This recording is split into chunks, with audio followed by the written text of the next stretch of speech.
Special meeting of North Smithfield Town Council, called to order at 6:45 p.m. First item is the prayer and pledge. Order to by Holy Spirit of counsel all those who are serving in positions of authority and responsibility. Amen.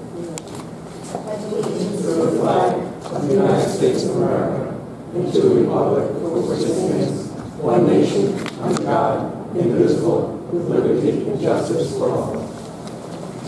Roll call, Madam Clerk. Mrs. Bartamoli? Here. Mrs. O'Hara? Mr. Osier? Mr. Zelensky? Here. Mr. Vadeney? Here. Mrs. O'Hara did send an email that she's in rehab. Presently, so. Surgery. Next item is open forum pursuant to Public Law 42-46, 6D. I want to remind everybody that there's 15 minutes to speak, so be cognizant of other residents that may want to speak when you get up there. I'm not going to put a time on you, but there's 15 minutes total time. We have a list of who signed up.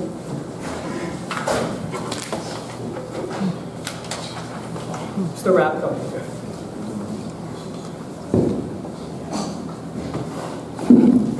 Good evening, Mike Rapko, 25 Osier Road. When you're looking at the budget, I'm hoping that because of the condition of Caroline, that we don't let it go to deterioration. We've got a main building with some classrooms. It's a perfect location for a community center, social events, block parties, fundraising, heritage days. It's the center of the town, Slatersville. 4 miles, less than 4 miles for most people. I don't know how much money we have to put into the budget, but it's worth looking at if any funds can be allocated to Alamo to keep it open and it's a usable building. The next topic I'd like to talk about is the tax rate in the paper. It's unfortunate that we're reducing the tangibles and the commercial tax rate by the administrator. The Budget Committee several years ago set aside funds from National Grid tangibles to pay for the bond to renovate Kendall Dean and Bushy. And now, if you reduce that tangible rate, you're taking away that opportunity that we're using to pay off those bonds. There's nothing to be gained at this point in the game to reduce tangibles and commercial. North Smithfield has a limited supply of commercial property with water and sewer. Darling Village is almost built out. We don't have another Darling Village with a low tax rate to bring in major customers. We're landlocked. We just don't have the property. So by dropping that tangible and commercial rate, you're adding 50 cents to the residential rate. So with the new appraisals, a $400,000 house is going to get an increase, an extra $200 on the tax bill this year, just by reducing that tangible and commercial rate. There's nothing to be gained by changing that tangible and commercial rate at this point. It would be better to leave it alone, give that 50 cents back to the residential and reduce their bill because of the high appraisals. The other issue is if you want to attract business, I guess the planning board is allowing Darling Village to build more residential. They went from 72 to 81 apartments. Now they want to build condominiums on a site that should be commercial. It's not the fault of the council, it's the planning board is all excited about residential at Darling Village. It makes no sense. If the administrator wants more commercial, why are we allowing the planning board to put more residential at Darling Village? It makes no sense at this point in the game. But it's happening because of the planning board. It's not your fault. I don't know if you have any authority with the planning board, if you have an opportunity to talk to the planning board. It would be advisable to talk to them and say, look, we have a limited amount of commercial property. Darling Village is the last build-out. Why don't we restrict it to commercial? You know, Rockcliffe, the council got involved with Rockcliffe. We forced them to build a commercial building. And yet Darling Village was supposed to build a commercial building. They never built it. They built Aspen Dental. I don't think that's their commercial building, but it seems like that's what they're getting away with. The location where those apartments are going was supposed to be a commercial building. And now it's going to be 81 apartments. So, I mean, we're driving to more commercial, yet we're not watching some of the developers. So I don't know, how do you get involved with this? How does the council get involved to work with the planning board board that we focus on commercial property where commercial property should be built. And it's not happening at Darling Village at this point. So I hope the council would attend a planning board meeting. This week it's solar. I don't know when Darling Village is coming back for their condominiums. But the council did attend the zoning board review, which was good. I was happy to see the council members go to the zoning board review for the wind turbines. I think it's important that council members do attend the zoning or planning board and just to see what's going on. It's unfortunate this is happening and now it's affecting the tax rate. I hope you would consider not changing the tangible and commercial tax rate. Thank you. Mr. Clifford.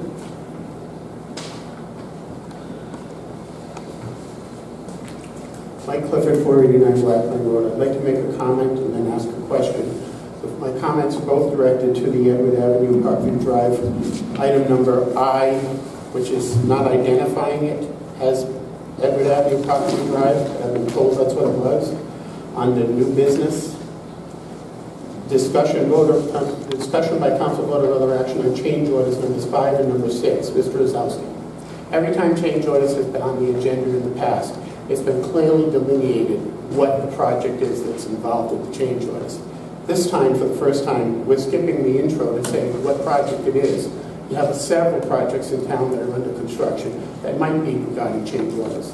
This doesn't comply with the open meetings law. If it's the opinion of the solicitor that it doesn't, that it does, I'd like it on the record that his opinion is it does comply with the open meetings law. That this, in the open meetings law, requires that you give some type of description that the average person sitting at home will be able to recognize the topic being discussed.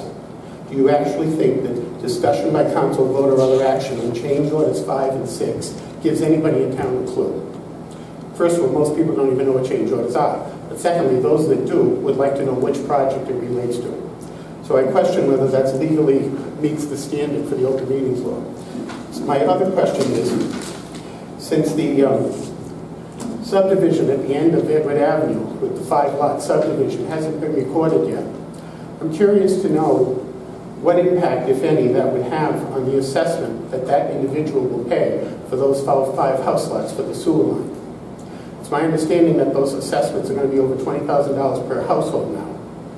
And I've seen in the past where lines were considered an extension of an existing line, and therefore there's some other ordinance that kicked in where the individual paid a flat dollar amount, far cheaper than what the homeowners in the area had paid.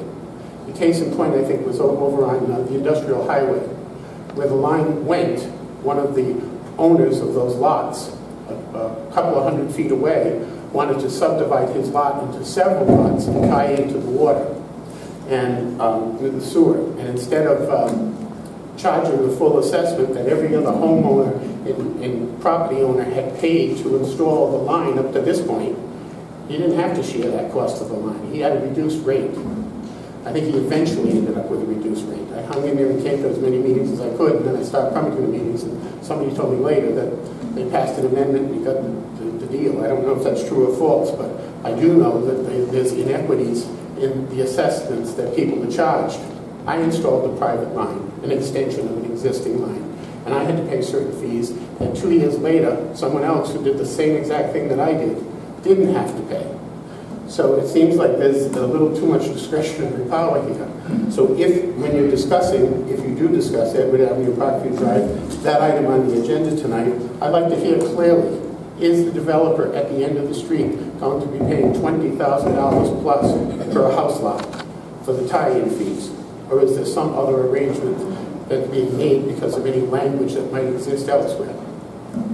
Thank you. Oh, the other thing was, when you give an update on the Kennel Dean building, could you possibly each time mention what the cost overruns to date were, or discuss the cost overruns? Thank you. Anyone else wishing to speak under the open forum? Next item on the agenda is presentation of citations. We have 2 listed on the agenda. Natural History Day, Mrs. O'Hara is unable to be here tonight, so we'll move that to our next meeting. And then we have Lieutenant Governor's Entrepreneurship Challenge, Mr. Osier.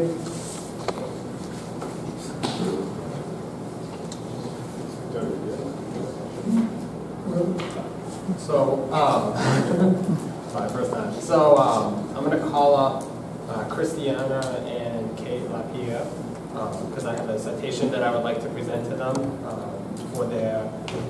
I was fortunate enough to have the opportunity to attend the Lieutenant Governor's Entrepreneurship Challenge, where I saw them finish in second place. They had a great honor of representing the town of North Smithfield with their company Twinskin. So these citations are meant for a formal recognition by the. Is the microphone on because we can't hear you? I think it's on. No. No. It's up. What's Oh, sorry. Sorry about that. So, as I was saying, I have two citations for Christiana and Kate LaPierre. These citations are for recognition for their participation in the Lieutenant Governor's Challenge, where they were able to earn a second place finish with their company Twinskin. They did a fantastic job not only representing North Smithfield, but really did a great job representing their company. And it's really exciting the work that they did. So these are their formal recognition.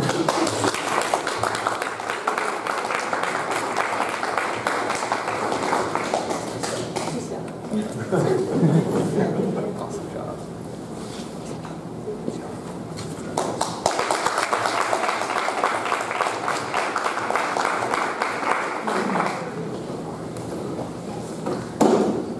Next item, I would entertain a motion to move into executive session under Rhode Island General Law 42-46-582, sessions pertaining to collective bargaining or litigation, or work sessions pertaining to bargaining or litigation, potential litigation in regards to the motor vehicle claim. So, motion by Mrs. Zelinski, is there a second? Second. Second by Mrs. Bottomoli.